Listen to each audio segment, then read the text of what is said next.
Hola chicos, ¿cómo están? Muy buen día. Espero se encuentren muy bien. Vamos a seguir con los temas y el día de hoy nos toca ver biomecánica del miembro inferior. Vamos a empezar viendo un poco de generalidades del miembro inferior y vamos a ver qué es el segmento más largo del cuerpo. Lo encontramos, pues, como el nombre lo dice, en la parte inferior del cuerpo, específicamente de la cintura hacia abajo. Se compone de 4 segmentos que se van a unir por 3 grupos articulares.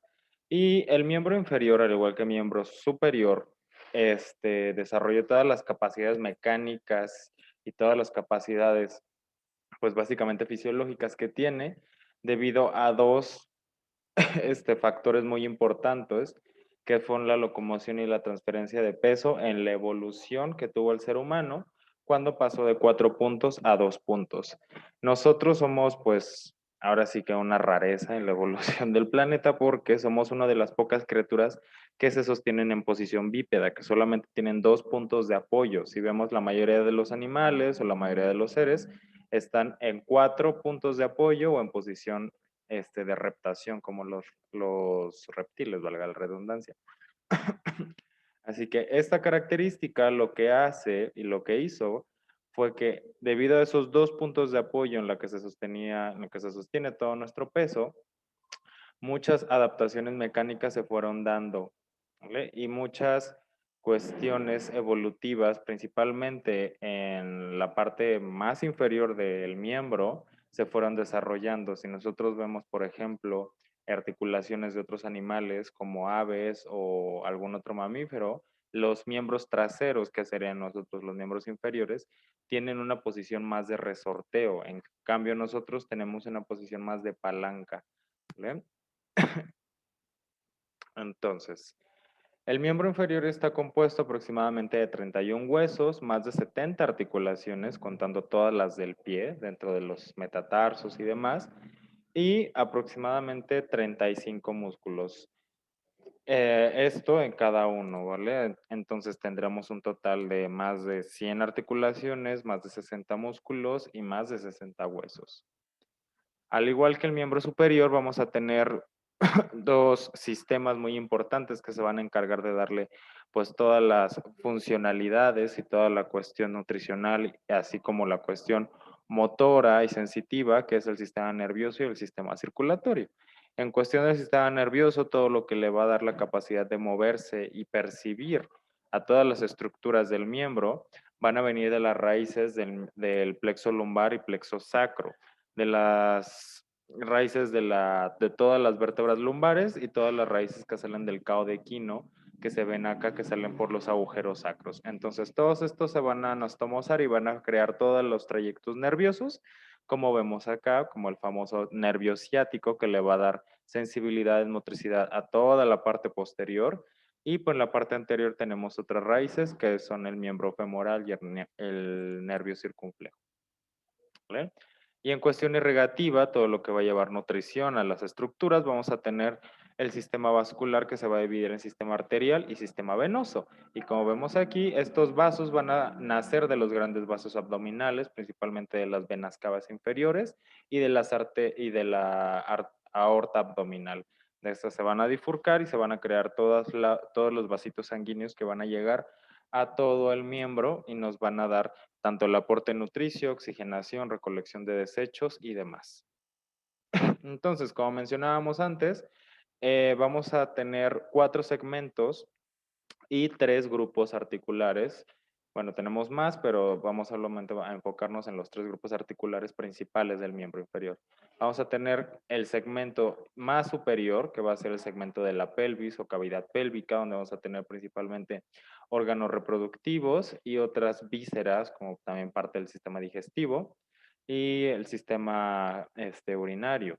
Después tenemos el muslo, que es la parte intermedia, que es el segmento más voluminoso del miembro. Posteriormente tenemos la pierna o segmento de la pantorrilla y por último el segmento del pie. Y cada uno de estos va a estar articulado por estos grupos articulares. El más superior, el que va a articular pelvis con muslo, va a ser la articulación de la cadera. Más abajo, lo que va a articular el segmento de la pierna con el muslo va a ser el grupo articular de rodilla y la pierna con el pie va a estar unido por el grupo articular del tobillo. Y más abajo tenemos las articulaciones propias del pie, que serían las metatarsofalángicas, las interfalángicas y las intertarsianas, que esas no las vamos a ver tan a detalle en esta presentación. Entonces, empezando de arriba para abajo, vamos a ver una estructura muy importante y una parte muy vital dentro del miembro inferior, que es la cintura pélvica. Al igual que el miembro superior, tenemos un anillo, si lo vemos desde arriba, que se va a conformar por 3 segmentos óseos, que van a ser los 2 huesos ilíacos, o también llamados huesos coxales, y el hueso sacro, que es esta parte terminal de la columna vertebral. Cada uno de estos va a unirse entre sí, va a articularse por articulaciones semimóviles y nos va a permitir la movilidad de todo este segmento. Todo este anillo que va a conformar la cavidad pélvica se va a unir con los huesos de la cadera, que es el hueso, que es el fémur como tal, y nos va a permitir movilidad no solamente del miembro inferior, sino que gracias a este anillo, toda la descarga de peso y todas estas tensiones y fuerzas van a conectarse también a la columna vertebral, que esto es importantísimo tener en cuenta, porque cuando estamos hablando de miembro inferior y movimientos de miembro inferior, siempre tenemos que tener en cuenta que todo movimiento, principalmente de articulación de cadera, va a repercutir directamente en columna a menor o mayor grado. ¿Vale? Y como dato anatómico, vamos a tener que los huesos coxales van a estar formados por 3 partes, 3 segmentos óseos que se van a osificar a lo largo de la vida. Aproximadamente a los 18, 21 años se terminan de osificar completamente.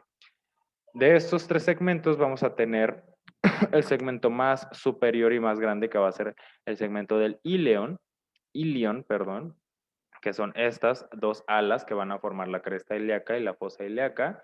Y más abajo tenemos los segmentos del isquion y del pubis. El isquion lo vamos a tener en la parte posterior, que son estas protuberancias donde nosotros nos sentamos cuando nos caemos de sentón y sentimos que nos pegamos en el huesito. Esos son los huesos del isquion. Y en la parte anterior tenemos el hueso del pubis, que es donde encontramos una articulación llamada sínfisis pubiana o sínfisis del pubis, que es el que se va a abrir cuando por ejemplo, hay un trabajo de parto o hay el alumbramiento. ¿Eh? Entonces, los huesos del ilion y el sacro se van a articular por una articulación llamada articulación sacroiliaca. Esta articulación es vital para la buena funcionalidad del miembro inferior. No se considera propia del miembro inferior, ya que es una articulación que se da más entre el raquis y los huesos de la pelvis, pero es fundamental ya que sus movimientos van a repercutir directamente en cadera y en columna. ¿Vale? Entonces se da por las carillas articulares entre el sacro y el ilion y es una articulación diartrosis biaxial, o sea, es una articulación semimóvil que va a estar movilizada en 2 planos de movimiento. ¿Vale? De esos movimientos van a tener los movimientos de rotación y los de movimientos de desplazamiento, tanto anterior como posterior, y rotación medial como lateral. Estos movimientos son específicos de esta articulación y van a ser los movimientos de nutación y contranutación, que ahorita vamos a ver más a fondo. Entonces, la articulación sacroiliaca va a tener todos estos movimientos rotacionales y de traslación que van a ser de forma involuntaria, o sea que nosotros no podemos controlarlos específicamente, sino que van a estar determinados por la posición de la pelvis respecto a la columna. Entonces, nosotros podemos posicionar al sacro, ya sea de forma anterior o de forma posterior, movilizando la pelvis, activando la musculatura glútea y abdominal. Estos movimientos van a determinar directamente la posición que tiene la columna, si está más acentuada o está más rectificada. Entonces, como podemos ver en esta imagen, el sacro va a tener estos movimientos de rotación, como pueden ver. O sea, no va a ser una rotación tan pronunciada, sino es una rotación muy leve, pero estos movimientos, pues prácticamente imperceptibles para nosotros, son vitales, porque esto va a permitir que los huesos del ilíaco oscilen, y esto es vital sobre todo para actividades como la marcha y la carrera, porque sin estos movimientos la articulación quedaría trabada y la columna vertebral no podría dispersar todas esas tensiones y esas cargas hacia las crestas que llegan hacia miembro inferior. Entonces, estos movimientos de rotación y de traslación, tanto anterior como posterior, son fundamentales para la buena funcionalidad de todo el juego pelvis, lumbares y cadera. ¿vale? Y como veíamos acá, cuando nosotros estamos caminando, lo que hace la pelvis es crear esta oscilación de movimientos laterales, tanto anterior como posterior, pero también tiene una oscilación de balanceo superior e inferior, o sea, hace esto, como un movimiento de 8, un movimiento infinito tridimensional. Esto se da gracias a los movimientos que tiene la articulación sacroiliaca que van a conectarse directamente con la columna. Es por eso que cuando nosotros caminamos o si nosotros observamos a una persona caminar desde atrás, vamos a ver ese balanceo y esa cadencia, ese cadereo que tiene cada persona. Y si nosotros vemos más en específico, si viéramos a la persona de la zona lumbar descubierta, veríamos que esos movimientos se van a trasladar a la parte lumbar, o sea que la parte lumbar va a estar haciendo esto, ¿ok? Que va a acompañar a los movimientos de esta articulación. Y estos son fundamentales porque no solamente para la marcha son vitales, porque nos permiten movilizar el centro de gravedad. O sea, el centro de gravedad lo que hace es hacer esto cuando nosotros marchamos, hacer un movimiento de S. Se traslada de un punto a otro conforme nosotros vamos pasando el peso de una pierna a otra. Y esto traducido, por ejemplo, a un gesto deportivo o al deporte en general, si nosotros no tenemos ese juego de cambio de peso, entonces, a ver, espérenme tantito, chicos. Espérenme tantito.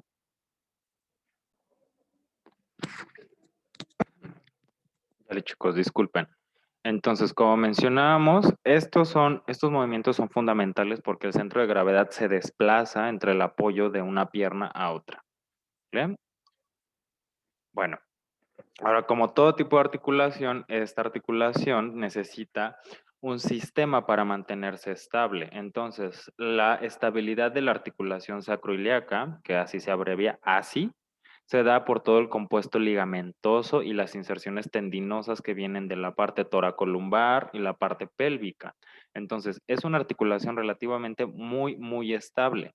Pero algo que tiene muy peculiar esta articulación principalmente es que debido a que está justamente en el centro de nuestro, más bien, está ubicada justo donde tenemos nuestro centro de gravedad, enfrente del sacro justamente, esta estructura, estas estructuras sirven como un marcaje de, perdón, de tensión en el cuerpo. Entonces, tanto la tensión y todas las fuerzas tensionales que se dan en la parte axial superior y en la parte de los miembros inferiores van a transferirse de una y de otra mediante estas estructuras. Entonces, no solamente la parte ligamentosa le da estabilidad, sino que se apoya mucho por algo llamado sistemas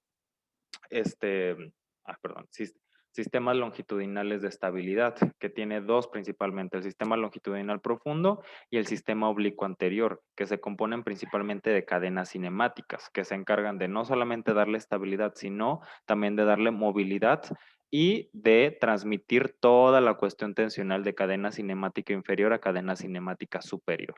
Entonces, toda la parte ligamentosa se ve así. Tenemos muchos ligamentos que van del ilion al sacro, de la parte anterior y en la parte posterior. Tenemos los ligamentos sacropúbicos, sacrococcígeos, ¿vale? Pubococcígeos, hasta los ligamentos sacroiliacos posteriores, los ligamentos sacroiliacos anteriores, los ligamentos ilolumbares, tanto anteriores como posteriores. Como pueden ver, tiene un sistema ligamentoso muy complicado, muy enredado, que le da mucha estabilidad.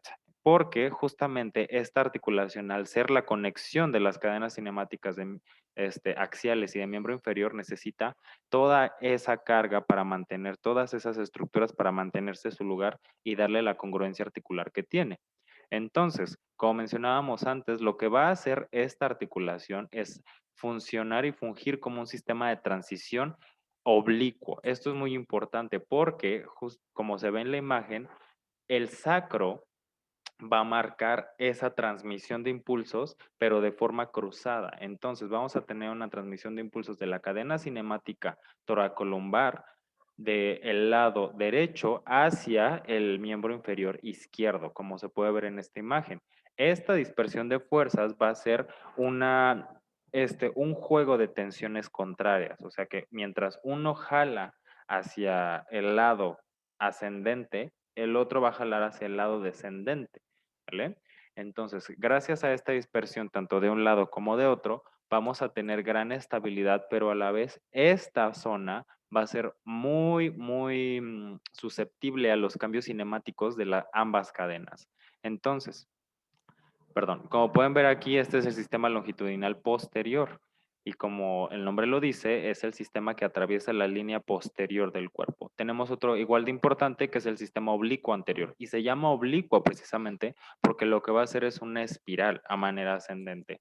Entonces, los músculos contralaterales de miembro inferior, como pueden ver, toda la parte interna del muslo, todos los aductores, la pata de ganso, el sartorio, el grácil, estos conectados también con los músculos de la pierna, como el tibial anterior y demás, se van a conectar mediante esta parte, mediante la articulación sacroiliaca, con los músculos contralaterales superiores. Entonces vamos a tener una activación cinemática a la par debido a la transmisión de fuerzas de esto. ¿Vale? Perdón. Entonces, justamente esa transmisión de impulsos, esa transmisión de fuerzas, lo que va a hacer es activar la cadena muscular contralateral para producir los patrones cruzados de movimiento que nosotros conocemos. Como por ejemplo, cuando estamos caminando, nosotros caminamos haciendo el braceo con el lado, con el miembro superior contralateral de la pierna que está dando el paso. Entonces, hacemos un sistema de oposición debido a estos sistemas de balanceo cinemático, tanto anteriores como posteriores. Esto es importante saberlo porque a la hora de entrenar un gesto deportivo, nosotros podemos ayudarnos de estos sistemas para mejorar la palanca y para mejorar la ejecución mecánica. Por ejemplo, en un triatlonista o en una persona que está practicando caminata, si nosotros mejoramos los patrones cruzados, vamos a mejorar la cadencia y la distancia de zancada. Esto le va a potenciar toda la cadena muscular y por ende va a mejorar el gesto deportivo disminuyendo el gasto energético de esta persona. Entonces, en este tipo de deportistas, por ejemplo, podemos trabajar patrones cruzados de aductores con oblicuos, con toda la cuestión también de miembro superior, como pectoral y un poquito de deltoides. Entonces, dentro de los movimientos que ya habíamos visto de la articulación sacroiliaca, específicamente de la movilización del sacro, vamos a tener movimientos de nutación y de contranutación, que son los movimientos de traslación anterior y posterior que tiene esta articulación. Los movimientos de nutación, en el movimiento de nutación, perdón, el promontorio del sacro, que es esta parte más prominente del hueso del sacro, que es como la parte superior, la cabeza, va a ir hacia adelante y el ápice inferior, o sea, la punta, va a ir hacia atrás. Como se ve en la imagen, va a pasar esto con el sacro. Esto va a hacer que los huesos ilíacos se movilicen también hacia adelante. Y lo que va a ocasionar esto es la pronunciación o el exacerbamiento de la lordosis lumbar. O sea, la curva de la lumbar se va a pronunciar muchísimo más. Esto va a ocasionar que nuestro centro de gravedad se movilice hacia adelante y hacia abajo, lo cual va a hacer que nuestro centro se mueva y se desplace un poco más hacia anterior. ¿Vale? Lo cual esto va a hacer que toda la musculatura posterior se tense para contrarrestar esta fuerza de gravedad que está llevando el centro hacia adelante. En cambio, tenemos el movimiento contrario, que es el movimiento de contranutación. Espera. Muy bien. Entonces, por el lado contrario vamos a tener el movimiento de contranutación. Aquí va a pasar exactamente lo opuesto al movimiento de nutración. Entonces, el promontorio, que sería la parte más prominente del sacro, la parte de arriba, va a irse hacia atrás. En cambio, el ápice, que sería la punta, la parte de abajo, va a irse hacia adelante. Esto lo que va a ocasionar es que la columna lumbar se rectifique, así que la curvatura de la lordosis se va a eliminar, ¿vale? Que esto también se le llama anteversión femoral porque el fémur justamente pasa hacia adelante. Entonces, este juego de nutación y contranutación, el movimiento del sacro, se da por el juego muscular de los erectores de columna y el abdomen y los cuádriceps isquiotibiales. Entonces, tanto los músculos de miembro inferior como el de la parte lumboabdominal van a estar en constante relación de agonistas y antagonistas para mantener en equilibrio la pelvis. ¿Qué pasa, por ejemplo, cuando tenemos una hipertonía del recto abdominal principalmente, que es este músculo que va de la sínfisis del pubis hacia las costillas. Ese músculo, como nosotros ya sabemos, lo que va a hacer es acortar la caja torácica y va a elevar la parte anterior del ilíaco. Esto va a provocar un movimiento de contranutación debido a que el ápice del sacro va a hacer esto. ¿Vale? Se va a echar hacia atrás el promontorio. En cambio, ¿qué pasa si nosotros tenemos una hipertonía principalmente de erectores de columna y de glúteo mayor? Entonces va a pasar lo contrario.